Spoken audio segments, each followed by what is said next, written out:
If I might say one last thing before I end the shiur for today. So often we find ourselves in the shoes of Rabbi Shimon Ben Shatach. We're standing up in the middle of the room. We're standing up to tyranny. We're standing up to illegitimacy. We're standing up to people who have grabbed authority, seized power, and are hurting Am Yisrael. And we look to our right to see if we can find support from Chachamim. We look to our left, can we find support from Chachamim? And all we see from the Chachamim on the right and the Chachamim on the left is they're too busy with their shoes. Everybody's really, really busy with things that are so not important. And the thing that we are focused on, it seems like nobody else cares about it.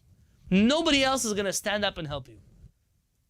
I recently, for the first time in many years, had to take down a shiur from YouTube.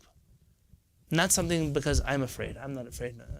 What people have done to me, they can't do to me more than what they already did to me. Baruch Hashem. It's like when you have a car, and your brand new car, you drive it off the lot, you're worried about getting the car bumped or dented, so you're worried your whole life. But once your car already looks like a bumped, dented, broken, so then you could drive anywhere you want because you're not worried anymore. There's nothing else that can possibly be done that already wasn't done. But I have students who came to my shiur, and some of them ask questions during the shiur. Some of those students, they go to kollel. They're kollels, they came to learn Torah. Source sheets. Halakha, Shulchan Aruch, Rambam. And when that shiur went online, the kollels that they went to, or the yeshivot that they went to, threatened to pull their salaries, their stipend, their few dollars a month that they get, because they were present in such a shiur. And in order so that some of my students wouldn't get bullied and hurt and their families and whatever else might happen, I had to take down Divrei Torah from the internet. Not out of fear for myself, I have nothing to lose. I was thinking to myself, is that the Jewish world that we live in today? There's the Chachamim on the right, it's the Chachamim on the left, it's wherever you think you are. The utter disdain for Torah by Chachamim. What am I asking from Chachamim? Stand up for Torah.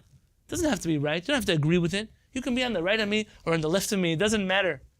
But Torah is Torah. We cannot agree that at least we're all allowed to learn, that we're all allowed to study, that we're all allowed to ask questions, that we're all allowed to reach different conclusions.